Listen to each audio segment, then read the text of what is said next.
আসসালামু আলাইকুম। বলো, সুখ কোথা পাই? সুখ কি? এই প্রশ্নটা মানুষের সুপ্রাচীনকালের। সুখের সংজ্ঞা নির্ণয় করতে কত শত রকমের তথ্য আর তত্ত্ব মানুষ যুগে যুগে দাঁড় করিয়েছে, তার কোনো ইয়াত্তা নেই। সুখকে সংজ্ঞায়িত করার জন্য মানুষ কখনো আশ্রয় নিয়েছে দর্শনের, কখনো বিজ্ঞানের, কখনো সে বস্তুবাদের চাকচিক্যময় বিলাসিতাকেই সুখ মনে করেছে সুখের অন্তর্নিহিত রহস্য। আবার কেউ কেউ একান্ত স্রষ্টার মাঝে নিজেকে সঁপে দেওয়ার মধ্যেই সুখ খুঁজে নিয়েছে। তবু প্রশ্ন থেকে যায়, সুখ আসলে কি? আধুনিক বিজ্ঞান যখন তরতর করে এগিয়ে যাচ্ছে, রহস্যবৃত্ত জিনিসগুলো যখন মানুষ জেনে নিচ্ছে একের পর এক, যখন শহরগুলো ভরে উঠেছে ইট পাথরের ইমারতে, যখন বন জঙ্গল উধাও হয়ে কলকারখানায় ছেয়ে যাচ্ছে বিরান ভূমি, তখন একদল লোক এসে আমাদের জানালো সুখ আসলে ভোগে। এই দুনিয়াকে উপভোগ করার মধ্যেই আছে সুখ। যার বাড়ি আছে, গাড়ি আছে, যশ খ্যাতি আছে, আছে আমোদ ফুর্তির জন্য বর্ণাঢ্য সকল আয়োজনের সামর্থ্য, জগতে সেই হলো সুখী। তারা হ্যামিলনের বংশীবাদকের মতো আমাদের এমন পার্থিব সুখের দিকে আহ্বান করতে লাগলো। তাদের বাঁশির মধুর সুরে দুলে উঠল আমাদের মন। তারা আমাদের বোঝাতে সক্ষম হলো এই জীবনটাই শেষ, মৃত্যুই সব কিছুর সমাপ্তি। এরপর আর কিচ্ছু নেই, কিচ্ছু না, কেবল অন্ধকার আর অন্ধকার। সুতরাং এই জীবনকে যে যত বেশি উপভোগ করতে পারবে সে তত বেশি সুখী মানুষ। আমরা শুনলাম। এরপর সুখী মানুষ হবার জন্য নেমে পড়লাম একটা দুরন্ত প্রতিযোগিতায়। এই প্রতিযোগিতা বড় হবার প্রতিযোগিতা। কাকে ছাড়িয়ে কে বড় হব, কাকে ছাপিয়ে কে এগিয়ে যাব। আমাদের জীবনের উদ্দেশ্য নির্ধারিত হলো। কারি কারি টাকায় আমাদের ব্যাংক ভর্তি থাকতে হবে, আমার নিজস্ব গাড়ি থাকতে হবে, বাড়ি থাকতে হবে, আমাকে জৈবিক সুখ দেওয়ার জন্য একদল সুন্দরী রমণা থাকতে হবে। যশ খ্যাতি তো অবশ্যই থাকা চাই। মিডিয়াতে আমি হব টক অফ দ্য টাউন, পত্রিকায় টক অফ দ্য ডে। আমাকে নিয়ে ফিচার হবে, প্রদর্শনী হবে। আমাকে এক নজর দেখার জন্য, আমার একটা অটোগ্রাফের জন্য মানুষ দীর্ঘ সারিতে দাঁড়িয়ে থাকবে। তবেই না আমি সুখী মানুষ। কর্পোরেট দুনিয়ার খ্যাতিই সব কিছু। যার খ্যাতি নেই সে সুখী নয়। সুখী হতে হলে তাকে খ্যাতি অর্জন করতে হবে। কিছুদিন আগে একটা গুঞ্জন চাউর হয়েছিল জোরে সোরেই। হলিউডের এক অভিনেত্রী, যার যৌন হয়রানির বিরুদ্ধে সোচ্চার হয়, অভিনয় জগতে খ্যাতির জন্য তাকে পর্দার পেছনের এবং সামনের পুরুষদের বিছানার সঙ্গ দিতে হয়েছে, হতে হয়েছে অনেকগুলো পুরুষের উপভোগের বস্তু। খ্যাতির তাড়না আর মোহে অন্ধ এই অভিনেত্রী হ্যামিলনের সেই বংশীবাদকের সুরে নিজেকে একত্ব করে রেখেছিল। ভেবেছিল এতেই বুঝি সুখ, এতেই বুঝি জীবনের সকল প্রাপ্তি। সেই প্রাপ্তি আর সুখ লাভের আশায় বিলিয়েছে নিজের সর্বস্ব, হয়েছে পুরুষদের বিছানার সামগ্রী। যখন তার হুঁশ ফিরল, যখন বুঝতে পারল যে এটা আসলে সুখ নয়, মরীচিকা, তখন সে সোচ্চার হলো, প্রতিবাদ জানালো। টুইটারে লিখল, if you have been sexually harassed or assaulted, write me too as a reply to this tweet. দেখা গেল এই টুইটের প্রত্যুত্তরে হাজার হাজার টুইট আসতে লাগলো। স্বপ্নীল বলিউড আর হলিউডের হাজার হাজার অভিনেত্রী সেই টুইটের সাথে একাত্মতা ঘোষণা করে, মি টু লিখে প্রতিবাদ জানালো। অর্থাৎ তারাও তাদের সেই সুখের দুনিয়ায় কোনো না কোনোভাবে যৌন নির্যাতনের শিকার। যেই খ্যাতি আর সুখের জন্য মেয়েগুলো নিজেদের ডুবিয়ে রেখেছিল পার্থিবতা লাভের মধ্যে, সেই সুখ অর্জন করতে গিয়ে নিজেকে বিকিয়ে বসা সেই অভিনেত্রীটা বুঝেছিল চোখ ধাঁধানো এই কর্পোরেট দুনিয়া আসলে আস্ত একখণ্ড নরক। মিডিয়া আমাদের সামনে যাদেরকে সুখ হিসেবে উপস্থাপন করে, মাঝে মাঝে আমরা তাদের কিছু করুণ পরিণতির গল্প শুনি। লিনকিন পার্কের সেই বিখ্যাত গায়কের কথা মনে আছে? অসম্ভব খ্যাতিতে রাঙানো ছিল যার ক্যারিয়ার। কি পায়নি লোকটি জীবনে? টাকা, গ্ল্যামার, চাকচিক্যময় জীবন, সব কিছু। তবু কেন তাকে আত্মহত্যা করতে হলো? এই তো সেদিন শুনলাম পশ্চিমবঙ্গের বিখ্যাত কমেডি শো মিরাক্কেল এর সঞ্চালক মীর আত্মহত্যা করতে চেয়েছেন। একবার কিংবা দুইবার নয়, এই পর্যন্ত চারবার নাকি আত্মহননের পথে পা বাড়িয়েছেন মীর। কি অদ্ভুত, তাই না? বস্তুবাদী দুনিয়া আমাদের যা দিয়ে সুখী করতে চায়, যা লাভে সুখী হতে বলে, তার সবটাই তো এদের আছে। তবু এরা কেন সুখী নয়? এদের জীবনে কোথাও যেন অসুখী হওয়ার ভীষণ অসুখ। কয়েকদিন আগে বলিউডের এক উঠতি নায়িকার ঘটনার মুখর ছিল সোশ্যাল মিডিয়া। অভিনয় জীবনের শুরুতেই তাক লাগিয়ে দেওয়া এই নায়িকা জানিয়েছেন তিনি ভালো নেই। তার খ্যাতি, বিত্ত, বৈভব কিংবা কর্পোরেট মুগ্ধতার কোনো অভাব নেই। তবু কোথাও যেন তিনি শান্তি খুঁজে পাচ্ছেন না। সব কিছু থেকেও তার মনে হয় যেন কোথাও আসলে কিচ্ছু নেই। লিনকিন পার্কের সেই গায়ক, মীর আক্কেলের মীর, কিংবা নিজেকে বিলিয়ে দেওয়া খ্যাতি লাভ করা সেই নায়িকা, তারা কি আদৌ সুখী? আদৌ কি তারা তৃপ্ত, সন্তুষ্ট? আদতে সুখের মূল হচ্ছে সন্তুষ্টি, পরিতৃপ্তি। আপনি যখন কোনো কিছু পেয়ে সন্তুষ্ট হবেন না, তৃপ্ত হবেন না, তখন আপনার মধ্যে এক ধরনের অস্থিরতা কাজ করবে। যা পেয়েছেন তার চেয়ে বেশি কিভাবে অর্জন করা যায়, সেই নেশা আপনাকে সর্বদা তাড়িয়ে বেড়াবে। আপনি ঘুমের মধ্যেও অস্থির থাকবেন। ঘুম ভাঙলেই আপনার খ্যাতি আর অর্জনের পেছনে দৌড়াতে মন চাইবে। সুখ তাহলে কোথায়? খালি টাকা আর খ্যাতি যদি সুখের নিয়ামক হতো, ফেসবুকের প্রতিষ্ঠাতা মার্ক জাকারবার্গ হতো পৃথিবীর সেরা 5 জন সুখী মানুষের একজন। সবচেয়ে কম বয়সে বিলিয়নিয়ার বনে যাওয়া মার্ক জাকারবার্গ কি আসলেই সুখী? তার রয়েছে অসম্ভব রকমের খ্যাতি আর বিত্ত, তবে তাতেই যে সে সন্তুষ্ট তা কিন্তু নয়। অন্য 8-10 জনের মতো বেশি অর্জনের আকাঙ্ক্ষা জেগে বসে আছে তার হৃদয়ে, মনেও। এই আরও অর্জন, আরও পাওয়ার জন্য যা যা করা দরকার, এই ধরনের লোকগুলো তার সবটাই করতে পারে। জাকারবার্গও করে। এই তো সেদিন জাকারবার্গকে মার্কিন আদালতের মুখোমুখি হতে হলো। তার বিরুদ্ধে অভিযোগ উঠেছে সে নাকি আমেরিকার গত নির্বাচনের সময় মার্কিন ইউজারদের তথ্য ফাঁস করেছে কোনো থার্ড পার্টির কাছে। এই কাজটির জন্য সে নিশ্চয়ই বিশাল অঙ্কের বান্ডিল পেয়েছে। কিন্তু দিন শেষে কি মিলল ভাগ্যে? ভৎসনা। আর মুখোমুখি হতে হচ্ছে বিচারের। এই যে লোভ, এই যে আরও পাওয়া, আরও বড় হওয়ার এক অসুস্থ প্রতিযোগিতা, এটা মানুষকে নৈতিকভাবে পঙ্গু করে দেয়। সে যখন লোভ আর লালসার মধ্যে ডুবে যায়, ভালো মন্দের তফাৎ নির্ণয় করা তার পক্ষে আর সহজ হয় না। কর্পোরেট দুনিয়ার তথাকথিত সুখের পেছনে ছুটতে গিয়ে হতদম্য হয়ে যাওয়া মানুষের এরকম আরও অনেক গল্প আছে। এই গল্প থেকে শেখার বিষয় হলো এই: সুখ আসলে শারীরিক নয়, আত্মিক। আত্মার পরিতৃপ্তিই হলো সুখের কারণ। আমাদের আত্মা যদি প্রশান্ত না হয়, আমাদের আত্মার যে খোরাক তা যদি আমরা লাভ করতে না পারি, তাহলে আমাদের সুখী হওয়াটা একটা নিছক অভিনয় মাত্র। সুখ নয়, সুখের ব্যাপারে কোরআনে আলাদা ভাষ্য রয়েছে।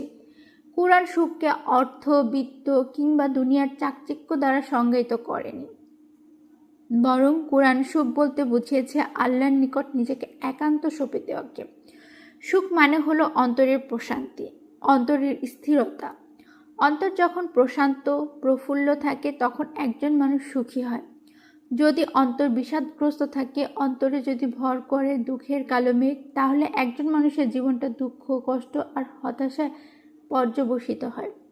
আরবিতে সাকিনা মানে হলো অন্তরের প্রশান্তি। কোরআনের যত জায়গায় এই সাকিনা শব্দ ব্যবহৃত হয়েছে, সবখানে আমরা ভয়াবহ বিপদ, দুর্যোগ কিংবা দুর্ভোগের ঘটনা দেখতে পাই। তবে সাথে সাথে দেখতে পাই আল্লাহর উপর ভরসা, তার কাছে নিবেদিত, সমর্পিত কিছু আনুগত্যের নিদর্শন। কোরআন বুঝিয়েছে এটাই সুখ। কোরআনের ভাষায় এটাই অন্তরের প্রশান্তি। নবীজি সাল্লাল্লাহু আলাইহি সাল্লামের মক্কা থেকে মদিনায় হিজরতের কাহিনীটার কথাই চিন্তা করা যাক। কি এক ভয়াবহ বিপর্যয়ের দিন ছিল সেটা। কুরাইশদের অকথ্য, নির্মম, অবর্ণনীয় নির্যাতন থেকে বাঁচতে মক্কা ছেড়ে তিনি যখন মদিনায় যাচ্ছিলেন, তখন তার সাথে ছিল কেবল আবু বকর রাদিয়াল্লাহু আনহু। পেছনে তাড়া করছে একদল কুরাইশ বাহিনী। হাঁটতে হাঁটতে নবীজি সাল্লাল্লাহু আলাইহি ওয়াসাল্লাম এবং আবু বকর রাদিয়াল্লাহু আনহু একটি গুহার মধ্যে আশ্রয় নিলেন। ওদিকে কুরাইশ বাহিনীও একেবারে কাছাকাছি চলে এসেছে। তারা এতটাই নিকটবর্তী হয়ে গিয়েছিল যে কোনো কুরাইশ সৈন্য যদি নিজের পায়ের দিকে তাকাতো, তাহলেই নবীজি সাল্লাল্লাহু আলাইহি ওয়াসাল্লাম এবং আবু বকর রাদিয়াল্লাহু আনহু ধরা পড়ে যেতেন। অবস্থা এমন বেগতিক দেখে ঘাবড়ে গেলেন নবীজির সাথে আবু বকর রাদিয়াল্লাহু আনহু। তাকে চিন্তিত দেখে নবীজি সাল্লাল্লাহু আলাইহি ওয়াসাল্লাম বললেন, চিন্তা করো না, আল্লাহ আমাদের সাথেই আছেন। শত্রু একেবারে নাকের ডগায়, একটু এদিক সেদিক হলে ধরা পড়ে যাওয়ার আশঙ্কা শতভাগ, আর ধরা পড়লেই নিশ্চিত মৃত্যু। এমন অবস্থায় দাঁড়িয়ে আবু বকর রাদিয়াল্লাহু আনহু যেখানে অস্থির অশান্ত, সেখানে নবীজি সাল্লাল্লাহু আলাইহি ওয়াসাল্লাম পরম নির্ভরতায় বললেন, চিন্তা করো না, আল্লাহ আমাদের সাথেই আছেন। আল্লাহর উপর এই যে নির্ভরতা, এই যে তাওয়াক্কুল, কুরআন এটাকেই সুখ, এটাকেই প্রশান্তির হিসেবে উল্লেখ করেছে। আল্লাহ সুবহানাহু ওয়া তাআলা এই ঘটনাকে কেন্দ্র করে কোরআনে বলেছেন, যখন তারা উভয় পাহাড়ের একটি গুহায় অবস্থান করছিল, সে তার সঙ্গীকে বলল, তুমি চিন্তা করো না, আল্লাহ আমাদের সাথেই আছেন। অতঃপর আল্লাহ তার অন্তরে প্রশান্তি দান করলেন। নবীজি সাল্লাল্লাহু আলাইহি সাল্লাম আল্লাহর উপর ভরসা করেছেন, আর আল্লাহ তার হৃদয়ে ঢেলে দিয়েছেন প্রশান্তির ফল্গুধারা। সেই প্রশান্তির সামনে দুনিয়ার যে কোনো বিপদ নস্যি, তুচ্ছ। জীবনের এই যে দুঃসময়, দুর্যোগ আর দুর্ভোগের মুহূর্ত, এই মুহূর্তগুলোতে আল্লাহর কাছে নিজেকে সঁপে দেওয়ার মাঝেই রয়েছে পরিপূর্ণ তৃপ্তি, সুখ, প্রশান্তি। আজকাল মানুষ আল্লাহর সন্তুষ্টি ছেড়ে এমন সব বিষয় সুখের সন্ধানে ব্যস্ত, যেখানে আদতে মরীচিকা ছাড়া আর কিছুই নেই। সুখ কিসে? এই প্রশ্নটা মানব ইতিহাসের আদিমতম প্রশ্নগুলোর একটা। মানুষ তার অস্তিত্বের শুরু থেকে এই প্রশ্নের পেছনে ছুটে চলেছে নিরন্তর। বহু বিজ্ঞানী, দার্শনিক, সমাজবিদ এই প্রশ্নের উত্তর দেওয়ার চেষ্টা করেছেন এবং করছেন, কিন্তু সবাই ঘুরে ফিরে আমাদের সেই বস্তুবাদী দুনিয়ার দিকেই ডেকে চলে নিরন্তর। বস্তুবাদী দুনিয়ায় যদি সুখের আকর হবে, কেন আমরা সেই দুনিয়ার করুণ আর্তচিৎকার শুনি প্রতিনিয়ত? কেন সেই দুনিয়া থেকে চাপা কান্নার স্বর আমাদের কানে এসে বাজে? কেন সেই দুনিয়ার সবচেয়ে সুখী মানুষগুলো বেছে নেয় আত্মহননের পথ? আগেই বলেছি, বস্তুবাদী দুনিয়ার চোখ ধাঁধানো এসব আয়োজনের সুখ নেই। এগুলো নিজের আত্মার সাথে প্রবঞ্চনা, বই কিচ্ছু না। সুখের নাম করে নেহাত মরীচিকার পেছনে দৌড়ানো। সুখ আসলে কোথায়? এই প্রশ্নের সবচেয়ে স্পষ্ট, সবচেয়ে যৌক্তিক উত্তরটা এসেছে আল্লাহ রাসূলুল্লাহ সাল্লাল্লাহু আলাইহি সাল্লামের কাছ থেকে।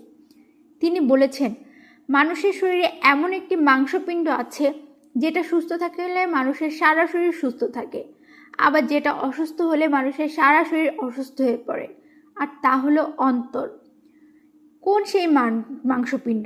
সেটা হলো অন্তর। অন্তর যদি সুস্থ থাকে, সতেজ থাকে, তাহলে যদি ভর না করে কোনো আত্মপ্রবঞ্চনা, তাহলে সেই মানুষটা সুখী। আবার যার হৃদয় আত্মপ্রবঞ্চনায় লিপ্ত, সে ততই সুখী হওয়ার ভান করুক, সেটা দিন শেষে স্রেফ অভিনয়। বিখ্যাত ইয়েস ম্যাগাজিন একবার সুখী হওয়ার কিছু বিজ্ঞানভিত্তিক উপায় নিয়ে ফিচার করেছিল। সুখী হওয়ার জন্য তারা যে কয়টি উল্লেখযোগ্য কারণ চিহ্নিত করেছিলেন, তার মধ্যে একটা হলো তুলনা এড়িয়ে চলা। অর্থাৎ একজন দিন দিন ধনী থেকে ধনী হচ্ছে বলেই যে আমাকে ধনী হতে হবে, এরকম মানসিকতা এড়িয়ে চলা, বরঞ্চ নিজেকে নিয়ে, নিজের অবস্থান নিয়ে সন্তুষ্ট থাকা। কোরআনের দিকে তাকালে আমরা দেখতে পাবো যে আমাদের রব ঠিক সেই পথটি বাতলে দিয়েছেন যা আজকের দার্শনিকরা সুখী হওয়ার জন্য নিয়ামক বানাচ্ছেন। আল্লাহ সুবহানাহু ওয়া তাআলা বলেছেন, কখনোই সে সমস্ত বস্তুর দিকে তাকাবেন না যা আমি তাদের উপভোগের জন্য দিয়েছি। এসব দিয়ে আমি তাদের পরীক্ষা করি। বস্তুত আপনার প্রতিপালকের দেওয়া রিজিকই হলো সবচেয়ে উত্তম ও সবচেয়ে বেশি স্থায়ী। আজকের দুনিয়ায় অসুখী হওয়ার সবচেয়ে বড় কারণ সম্ভবত এই দুনিয়া পূজায়। মানব সম্পদের মোহে বিভোর। তার প্রতিবেশী দিনের পর দিন সম্পদের পাহাড় বানাচ্ছে বলে তাকেও যেভাবে হোক সম্পদশালী হতে হবে। তার কলিগের টয়োটা ব্র্যান্ডের গাড়ি আছে বলে তারও একটা টয়োটা ব্র্যান্ডের গাড়ি থাকতে হবে। তার বন্ধু আইফোন 11 চালায় বলে তাকেও আইফোন 11 ব্যবহার করতে হবে। এই যে অসুস্থ প্রতিযোগিতা, এই প্রতিযোগিতা মানুষকে আল্লাহর রাস্তা থেকে বিচ্যুত করে দেয়। আমরা ছিটকে পড়ি সত্যিকার সুখের রাস্তা থেকে, যে রাস্তায় আমাদের দেহ মন প্রশান্তি লাভ করে। এজন্যই আল্লাহ সুবহানাহু ওয়া তাআলা আমাদের তুলনা এড়িয়ে চলতে বলেছেন। যারা দুনিয়া পূজায় মত্ত হয়ে আছে তাদের দিকে ফিরে তাকাতে নিষেধ করেছেন এবং এও বলেছেন কেবল তা নিয়েই সন্তুষ্ট থাকতে যা আল্লাহ সুবহানাহু ওয়া তাআলা রিজিক হিসেবে আমাদের দান করেছেন। সুখী হওয়ার জন্য ইয়েস ম্যাগাজিনের পরের উপায় হলো smile even when you don't feel like it, অর্থাৎ হাসুন এমনকি যখন দুঃখ ভোর করে মনে তখনও।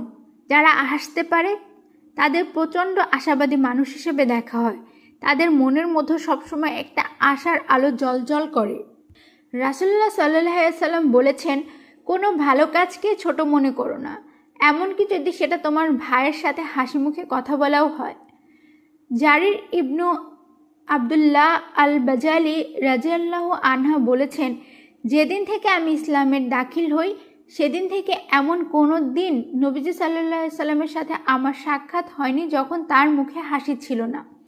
হৃদয় কোণে যদি আশা না থাকে, যদি মানুষের পরম একটা ভরসার স্থল, নির্ভরতার কেন্দ্র না থাকে, তাহলে সে মানুষ প্রচণ্ড হতাশায় ডুবে যাবে।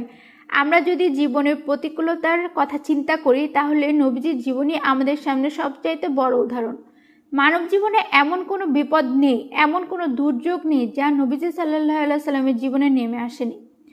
তদুপরি তিনি সর্বদা আশাবাদী মানুষ ছিলেন, তিনি কখনোই হতাশ হননি। তার জীবন ছিল হাসি খুশি, কর্মচঞ্চল। ইয়েস ম্যাগাজিন এর সেই ফিচারে সুখী হবার উপায় হিসাবে আরও বলা ছিল কৃতজ্ঞ হওয়া, দান করা, এমনকি টাকার পেছনে হন্য হয়ে না ছোটাকেও তারা সুখী হওয়ার নিয়ামক হিসেবে উল্লেখ করেছেন। তারা বলেছিল, put money low on your list of properties. ইসলামে কৃতজ্ঞ হওয়ার ব্যাপক গুরুত্ব রয়েছে। একজন মুমিনের পুরো জীবনটাই কৃতজ্ঞতায় বাঁধানো। সে হাসি দিলে বলে আলহামদুলিল্লাহ, অর্থাৎ সমস্ত প্রশংসা আল্লাহ সুবহানাহু ওয়া তাআলার। আবার যখন সে জীবনে কোনো কিছু অর্জন করে তখনও বলে আলহামদুলিল্লাহ। যে কোনো মুহূর্তে, যে কোনো পরিস্থিতিতে হোক, সুখের কিংবা দুঃখের, একজন মুমিন সর্বদা আল্লাহর প্রতি কৃতজ্ঞ থাকে। এজন্যই নবীজি সাল্লাল্লাহু আলাইহি ওয়াসাল্লাম বলেছেন, মুমিনের ব্যাপারটাই আশ্চর্যের, তার সকল বিষয় কল্যাণকর। সে যখন সুখে থাকে তখন সে তার রবের প্রতি কৃতজ্ঞ হয় এবং এটা তার জন্য উত্তম। আবার সে যখন কঠিন দুঃখ কষ্টের ভেতর দিয়ে যায় তখন সে সবর করে এবং রবের কৃতজ্ঞতা জানায়, এটাও তার জন্য উত্তম। মুমিনের জীবনের প্রতিটি ক্ষেত্র তার রবের কৃতজ্ঞতায় ভরা। আখিরাতের অন্তত জীবনের সুখের জন্য দুনিয়ার জীবনে মহান আল্লাহ তাআলার আনুগত্য, তার সন্তুষ্টি এবং সন্তোষের পথে হাঁটতে পারাটাই সত্যিকারের সুখ। হ্যামিলনের বংশীবাদকেরা আমাদের যে অদ্ভুত সুরে সুখের পথে ডাকে, সেই পথে আছে কেবল ধোঁকা আর প্রতারণা। কর্পোরেট দুনিয়ার রঙিন চশমা পরে চোখের সামনে দিয়ে তরতর করে আকাশ ছুঁতে থাকা ইট পাথরের কোঠরে সুখ নেই। সুখ নেই বস্তুবাদী মহলে সংজ্ঞায়িত বড় হওয়া আর নাম করানোর মাঝে। এসব নিছকই চোরাবালি।